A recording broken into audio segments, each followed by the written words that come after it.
Welcome to Team Building Cultures, the podcast designed to deliver tools and tips for improving team communication, collaboration, and fostering a culture where teams thrive.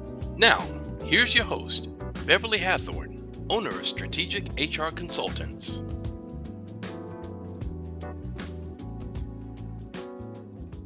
Hello, listeners, and thank you so much for joining me for another episode of Team Building Cultures. Today, I'm going to be speaking with Peter Taylor, a very, very interesting gentleman. And Peter says that he went from picked on to pro athlete. So he was picked on in the beginning, but he made it to the pros. And then he went on to serial entrepreneur. He built a seven-figure business with dozens of employees. He has a model wife, Rolex watches, cars, and homes in the country. But he left all of this to follow his own hero's journey and second mountain, building a community of guys to help him and then stop playing at level 4 when they know they have level 10 in the bag. Pete is a father, mentors founder from 7 to 8 figures, and coaches to build resilience, discipline, and character forging. So, welcome to the show, Pete. I'm really excited to talk to you because I want you to tell us how to go from a level 4 when we know we have level 10 in the bag. So tell us about that, Pete. Tell us a little bit about yourself, how you went from picked on to pro athlete. And when you say picked on, I assume you were not the best on the team. And, you were probably the last one selected. So tell us how you went from that to pro athlete to serial entrepreneur. The picked on was when I was a young boy. So when I was in my early teens, right, from 13 to 16, I had the bone and muscle density of a boy that was 3 years younger. So 13-year-old looking like a 10-year-old, 16-year-old looking like a 13-year-old. And as a boy, with your mates and the other guys at school are growing rapidly and you're not, you get a tendency to get bullied, which is what happened. Yes. Yes. Bullied by the boys physically, bullied by the girls verbally. But it was only like years and years later that actually that like I realized that was the catalyst to really my journey into self-development and personal growth. So when I was 16, I entered the gym. My friend at the time, Rachel, she worked in the cafe at a gym and said there was an opening for someone to come and work in the cafe on the weekend. And I got the job. But it meant that I just got this introduction to a world that I hadn't been in before. And started the gym. And then fast forward into my early 20s, and I'm taking it really seriously. And everything has changed for me physically and mentally. And it was a period where I was able to see that I can change by doing something hard. If I put myself through some physical pain, my muscles get bigger and I get more confident. And lo and behold, all the guys stopped picking on me, and then the girls started liking me. And so this was like a bit of a light bulb moment in my like late teens that I could apply this to like multiple facets. Interesting. So there's a couple of life lessons there, and the one that jumps out at me immediately is that hard work changes things. When you drive towards something and you really work hard at something, it's not very likely that you won't be successful. And I think a lot of us, like you, some people were fortunate enough to just, be the pizzazz just all their lives, but a lot of us were late bloomers, and it sounds like that was the case for you, that you simply were a late bloomer. From one late bloomer to another, I totally understand. It wasn't until around 16 or so that I started to discover my potential and who I was, and how to create that. And like you said, because I was kind of not best looking girl or so I thought in my class or in my neighborhood or whatever, I turned to books and I started to excel in school, which kind of propelled me onto a different plane in life, if you will. So, tell us about being a serial entrepreneur. That sounds like a lot of hard work. That doesn't sound simple. So, you know, This tell us about some of your businesses. Yeah, so my actual like entrepreneurial career only really kicked off in my late 20s. So throughout my early 20s, I was climbing the corporate ladder. I was doing really well in the corporate world. I was enjoying the corporate world, but when I was in my late 20s, and I remember this moment very, very well, my I was running a big project. So we used to do like architecture and construction and these like big, beautiful buildings. And I was running a big project for our company. It made our division a lot of money. And my MD at the time drove into the car park in his brand new Porsche. It was beautiful white Porsche. And in that moment, I had these like two emotions. I was pissed off because I wanted the Porsche, and there was a realization that I probably wasn't going to get it sat where I was. But I also had like I was like a fair player. Like I had like the fair play, but I also had the do you know what? I'm not going to get that sat where I am.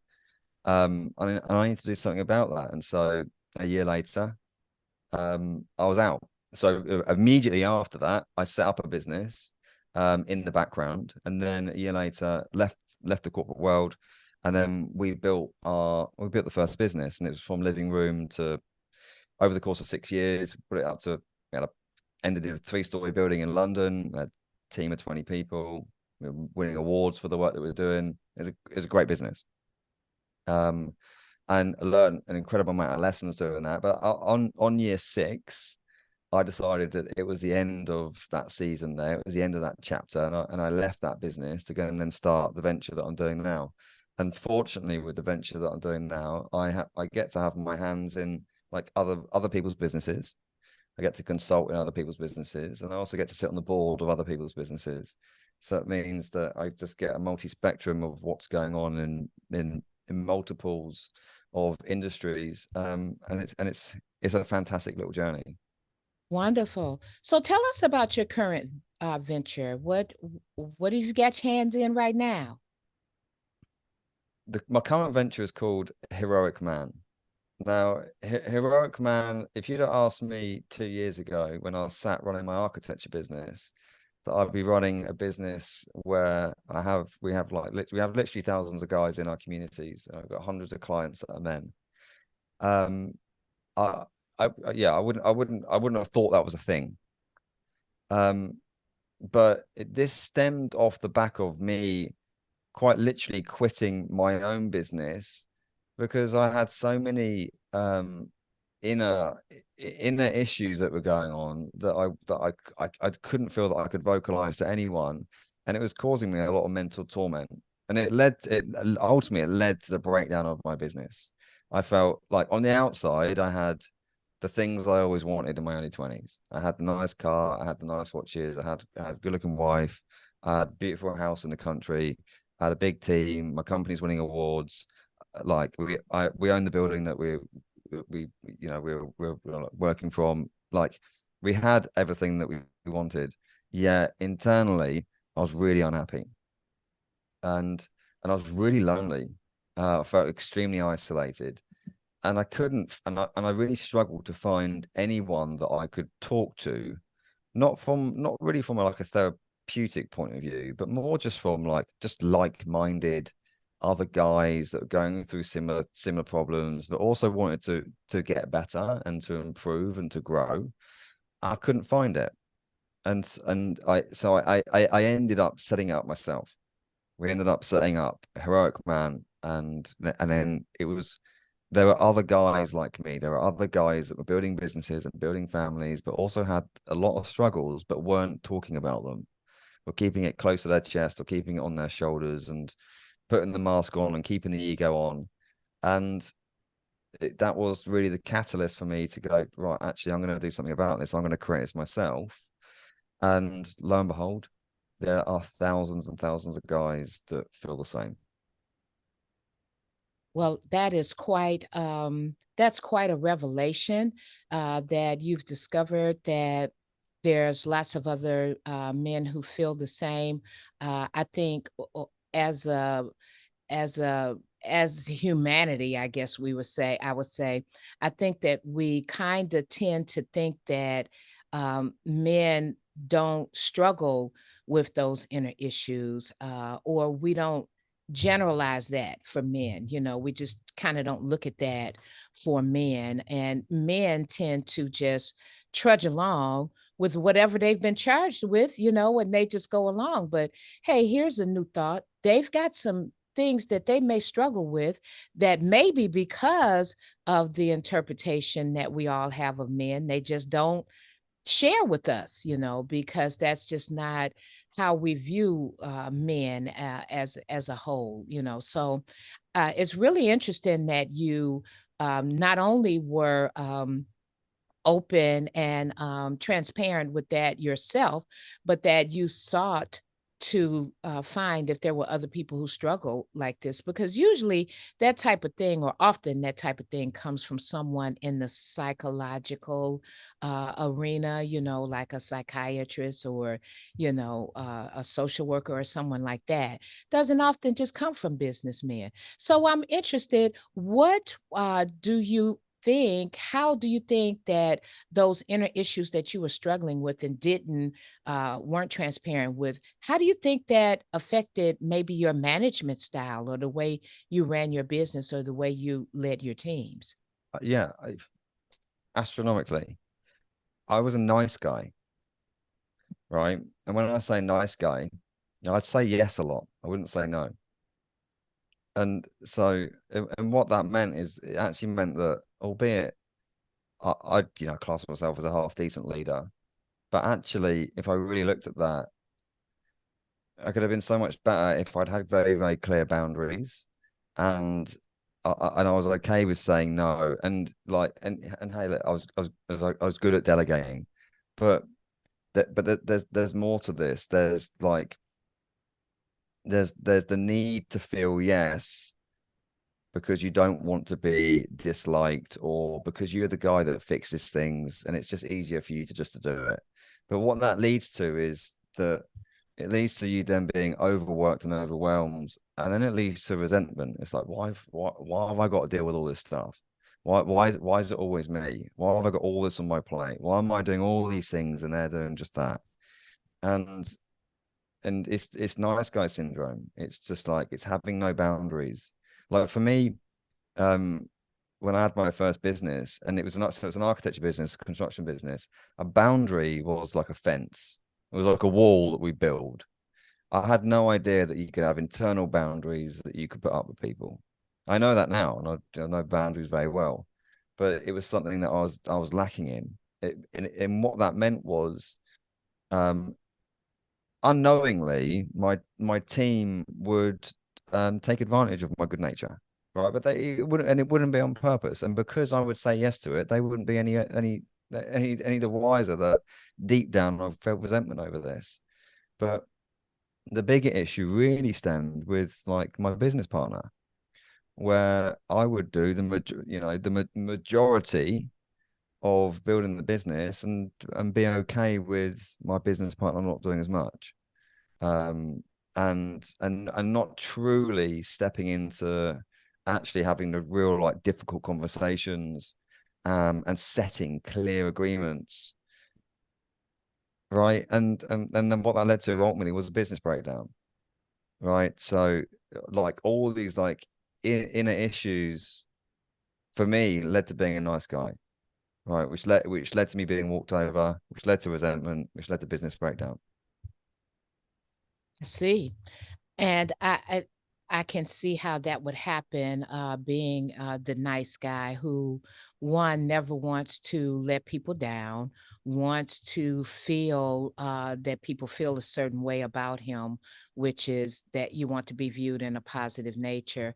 And then with that, you took on a lot yourself, because people sometimes don't push past what if you don't drive people, sometime they just kind of float along and just kind of be who they are, especially if it's working for them. So while you were taking on all this extra work and all this extra responsibility, and nobody really noticed that, because you probably did it so well.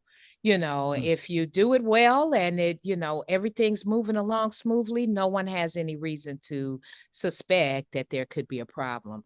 But unfortunately, you were dealing with a lot internally.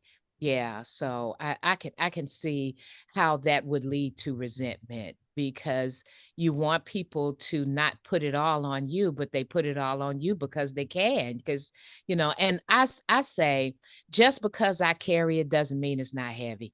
you know just because I'm able to carry this weight does not mean it's not difficult for me. And I understand that I make it look easy from your perspective, and I get it done, but it was still very difficult. So I'm really right in alignment with you on that, Pete. I totally understand that. So talk to us about, and I see how that could affect your leadership style. So talk to us about, I see that you said you want people to stop playing at level 4 when they really know that they can play at level 10. So explain that concept to us, and talk to us about how we get there, Yeah, us level 4s. here's the thing. It's most of the guys that we work with, and probably most of the people that are listening to this podcast, like, we've got something about us. There's something inside of us that wants to grow, and like, we're not broken. That when we don't need fixing, we need growth. And then everything around us, our businesses, our wealth, our relationships, our health, that will only grow as much as we're willing to grow ourselves. Does that make sense? It does. Right. It And so, does. and typically what I find with a lot of guys that come to us, they're typically highly skilled. They've got good skill sets. They've worked on their skill sets for a number of years. Yet and maybe to people outside of them, they're high achievers. Maybe to people outside of them, they're doing really, really well. I don't know why they'd want to do any better. Why do they keep wanting more? They're doing so well as they are. But to them internally, we're like, no, no, no. I'm at level 4. I'm at level 5. I know that there's a lot more to go. I know that there's way more my potential scale, and I'm not hitting that potential scale. And what I'm scared of the most is getting to my deathbed and being and looking back with regret that I didn't play the power moves, that I didn't make those bold moves that would ultimately push me up that scale.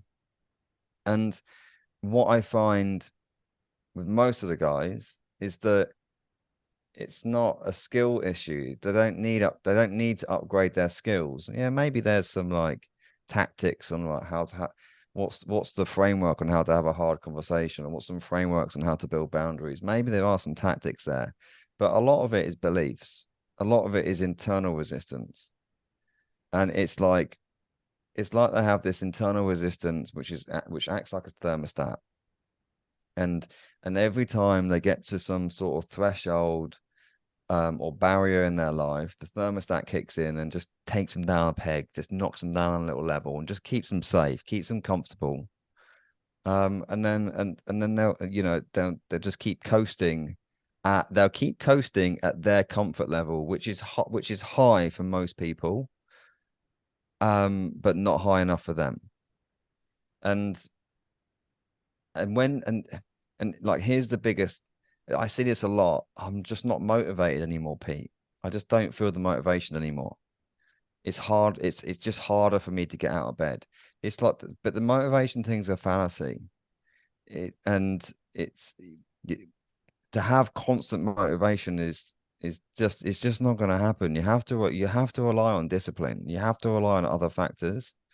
And like, because there will be days where you don't want to get out of bed and go to the gym, or you don't want to make the sales calls, you don't want to have the hard conversations, whatever the hard thing is, like you don't feel too well. We're always going to get those days, but you can't rely on motivation to get you out of bed or to pick up the phone or whatever it is.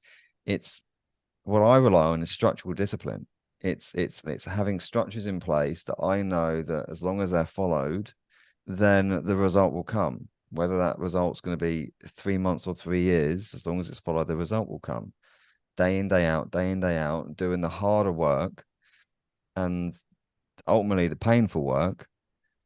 It's like you ever you ever have that, you have got that voice in your head that says to you, when you tell yourself you're going to do something, let's just say you tell yourself that you're going to get up early tomorrow and you're going to go to the gym.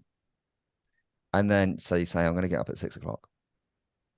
And then the alarm goes off at 6 o'clock and it's cold and you still feel tired, you don't have the best night's sleep. And you just say, do you know what? I'm just going to stay in bed. I'll go tomorrow. Well, that voice that's telling you that, we call that the inner enemy. That's your inner enemy, which is there to mess you up. It's there to keep you small. It's there to keep you in your comfort zone. And the inner enemy, which you agree to, you say, yeah, do you know what? Yeah, I'll stay in bed. And then a few hours later, when you don't feel as energetic and you don't feel as good and you're regretting not going to the gym or you're regretting not getting up at 6 o'clock and doing the thing, the inner enemy comes back in. Told you, you're an idiot. You're lazy. You do this every day. You tell yourself you're going to do something and then you don't do it. You're lazy. You should have done it. So the inner enemy is working. It works in two ways there. It's keeping you nice and comfortable and safe in the morning, and then later on, it's punching you in your gut. It's making you feel really bad for it. This is your inner enemy, and the inner enemy doesn't leave. It's always there. It's always going to be with you. But I look at that person, that inner voice, that's the barometer. Because when he shows up, I know I need to do the hard thing. The thing he's trying to keep me safe, where he's trying to keep me comfortable. And it might be having the hard conversation with a colleague. It might be having a hard conversation with a loved one. That thing that I just know I need to talk about, while I'm neglecting it or putting it off or ignoring because it's going to be really difficult. All right. This is the inner enemy that's keeping you small and keeping you comfortable. And when we get guys and ladies aware of this, so you're able to spot it, and you can give it a name if you want. Like you could generally name it. You could call it the inner enemy. Well, we also call it part X. But you can call it. You like name it to tame it. And then when it comes up, you start to get that little awareness, and you can take how it affects you. It might affect you 70% of the time, but because you've got that awareness, you can take it down to 30%. Right. And then when it comes up, you go, at 6 o'clock in the morning, and I'm telling myself to stay in bed, but I know that is the thing that's working against me. And I know that in a few hours' time, I will regret doing that. So I will get out of bed and do the hard thing. And that's just like one of the steps. It's one of the ways where you can begin to combat some of that inner resistance and take you from that level 4 and start edging up the levels. I love that. That's awesome. The inner enemy. And I'm hearing you say that we all have it, and I can believe that we do. And I know what my inner enemy tells me. And so I'm going to give it a name so that I can tell her to be quiet and leave me alone, because you're going to turn on me later on the day. You're going to tell me now what I really want to hear. And then later on the day, you're going to berate me for it. So so yes, I really love that concept. And I think that that's something that we all know, but we just didn't really, I think most of us don't just put it together like that, and understand that motivation fades. It's not an unending energy, so when you start to decline in that area, and then you say, oh, I'm not motivated. No, you probably just run out of motivation, but you got to rely on your discipline as opposed to relying on your motivation. And I'm starting to think that relying on that motivation is probably a reason why a lot of people get burned out, because they rely on that motivation. And as the motivation quells, then they just start to sink deeper and deeper. So I really love this concept of the inner enemy. Name it to tame it, so that you can understand and recognize it when it shows up, and understand how it's going to impact you later on in the day, and then get over it and just keep going. That's quite we would be quite intuitive to be able to do that, and get to know ourselves better. Wonderful. So tell me a little bit about the heroic man. Is it a group? Is it a team? Is it how do people engage with you with that? And how do we get involved in that? Heroic Man is made up of multiple programs. So there's different levels. There's different ascension routes. Like you can start in one program and work your way up to another. And we do a mixture of online, where there is a combination of coaching, mentoring, and like psychological work, like psychoeducation sort of work. So that like you get kind of the strategy. So like the strategy around the inner enemy, for example, like there's like strategies around that to help tame that and to help to understand it. There's tools, like we teach the tools and we teach the tactics. But then we also go with that kind of like the psychoeducation route as well. So you can begin to truly understand like the inner darkness, like the shadow stuff that's going on inside. And when you become like emotionally regulated, where you can understand when your emotions are going to come up, how they're going to come up, and then what might happen if you let them follow through, you become an extremely powerful man, right? To be able to regulate anger, for example. Like anger is a beautiful emotion that most people will associate with being bad, but it's only bad if you let it go all the way through to aggression. Aggression is not good, right? That's when bad things are going to happen. But anger can be very, very powerful if you regulate it in the right way. So we have a spectrum where we'll teach those things, and we'll go through those things, and we'll get guys structured, right? We'll get guys figuring out what they want. So a lot of guys will come to us not knowing what they want, or like even like me, I achieved some good things, and I was like, well, what do I do next? What do I do now? Like I don't know what to do. I'm a bit lost because of that. So like helping guys find their purpose of just figuring out what they want, figuring out what's next, right? And then actually work around like strategizing the actions on what's next and how to actually achieve it effectively.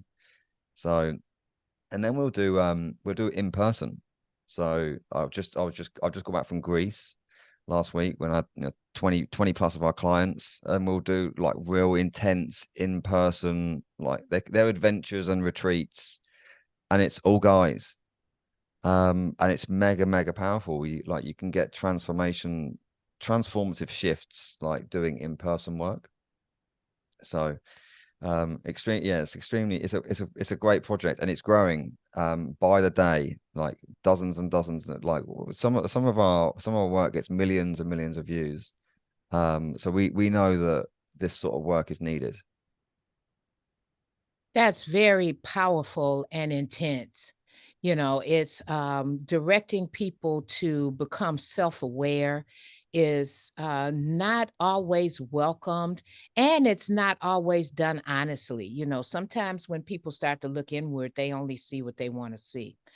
So when you actually face it and deal with it, it can take you to the next level. It can once you get those roadblocks and barriers out of your way, then you've got a clear path to what you really can be. And so this heroic man coaching um, program, I will say, sounds extremely interesting, and I definitely encourage those listening to engage, or at least take a look at it and see if there's something there for you. So, how do our listeners get in touch with you and the Heroic Man program? Yeah, heroicman.com. Okay, all Yeah, right. that's heroicman.com is all the information's there. We've got a very, very popular podcast, which actually weirdly over the last 3 or 4 weeks, our listener base has doubled, and our listener base has doubled with women. Mm-hmm. We didn't expect didn't expect this. So our listener base prior to that was pretty much 90% men. And then we had some of our work go viral, and lots of women are now listening. And I've spoken to a lot of the ladies, or some of the ladies anyway, that have listened, and they said we like it because of two reasons. Number one, they are able to start to understand how men think, and why they do the things that they do, and which is helping them improve their relationships, helping them better understand their partners. And number two, and this was an interesting one I'd never thought about, is that the ladies that have sons, um, they've said that they are able to help mother their sons in a better way, by listening to our podcast and being able to understand how the guys are thinking, and maybe the values that are important to men. And so I thought it was a really really interesting thing to think about. So yeah, Heroic Man, if you want to follow me personally, it's Pete_Taylor on Instagram. Is where I am the most active.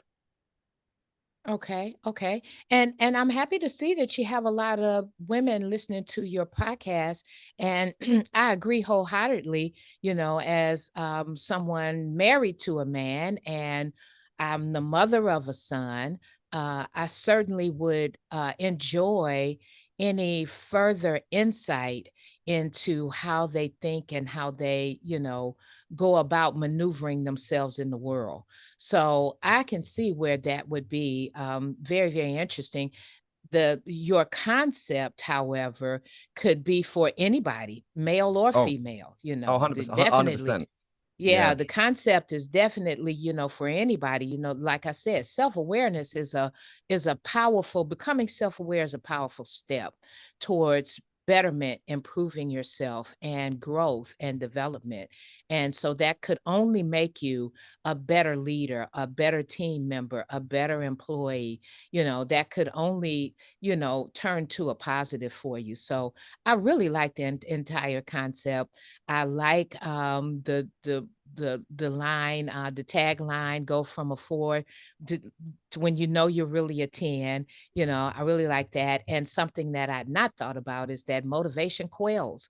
So it slides off. So, then you've got to turn to your discipline and, your resilience. So really wonderful talking to you today, Pete.